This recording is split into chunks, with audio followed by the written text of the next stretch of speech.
Fix old cameras. Your successful completion of the demonstrated repair ultimately depends on the quality of your tools, the condition of your camera, and most importantly, your repair ability. Here we have a Canon EF, obviously, that has a rewind knob that's floppy and loose. It doesn't snap in place. To fix it, the top cover will have to come off. Begin by locking the rewind shaft and spinning off the rewind knob. No, not clockwise, but counterclockwise to remove. Here you can see how slip, sloppy, and wobbly the rewind shaft is. If you want to, you can remove the back cover, but the back cover helps protect the shutter, which is easily poked and damaged because it's of the metal shutter blades. So we'll just leave the back cover on and kind of work around it. Using a spanner to loosen and our thumb to take off the ASA dial retainer then allows us to remove the ASA dial. There is some timing on putting that back that we'll cover when we reassemble it. With some protective tape on the pin face, it too is removed with a spanner wrench. And the knurled knob also is removed. Using a cross-point screwdriver, remove the body screws, top cover screws, if you will. The proper size JIS screwdriver bit to be using is a 2.5 millimeter. With the 6 top cover screws removed, use a friction wrench to remove the shutter button release retainer and the advance lever. Also remove what we'll call the advance lever linkage. Now the top cover can be lifted free. The on-off button does not need to be taken off.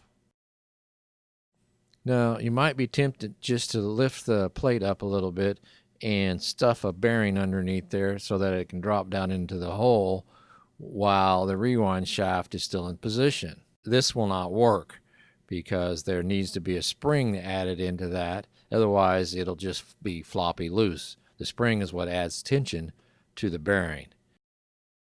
As you inspect the click stop plate for the rewind shaft, be careful of the ASA and meter cord linkage that you don't knock it off the pulleys. The click bearing and the spring are probably missing because sometime in the life of the camera the rewind shaft was probably removed and they fell out. As you can see in the video, it's kind of delicate to get everything in the position, and obviously the rewind shaft must be in place, or when you drop the bearing and the spring in, they are simply going to fall through. Now, the size of the bearing and the spring doesn't have to be absolutely precise. It just needs to be close enough to do the job. If you're lucky enough to have a donor EF to supply the needed parts, great. Otherwise, you're just going to have to scrounge around till you find something that works. The spring and the bearing used in this repair were not from an EF. They were just miscellaneous parts that were supplied by who knows what original source. Okay, now it's time to set the position of the meter linkage and the ASA dial plate. With the linkage set as shown and the cord tracking as demonstrated, the ASA dial needs to be set to 12. And the shutter speed link gear needs to be rotated counterclockwise until it stops. Set the on-off knob link to off and the shutter speed dial to bulb. The post on the on-off knob will need to engage the lever on the on-off switch of the camera body itself. Now the top cover can be slipped into place.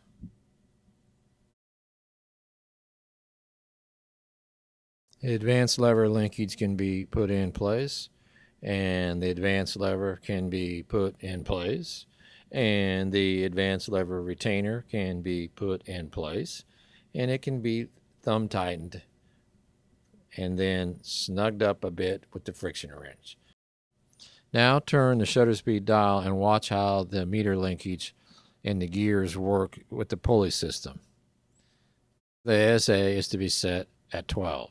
With the cover plate removed from the ASA dial, you'll be able to visually see how the linkages come together between the dial and the camera body proper.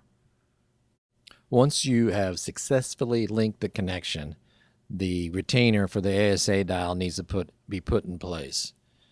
Be sure you are careful not to cross-thread that. With a small dab of Play-Bon glue or something similar, the ASA cover plate can be put into position. From here out, the reassembly is pretty simple. The rewind knob goes on.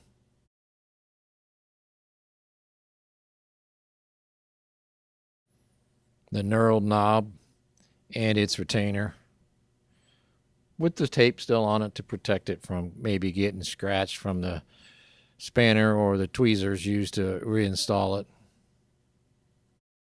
Supposing you like to look at the tape, leave it on. Otherwise, take it off.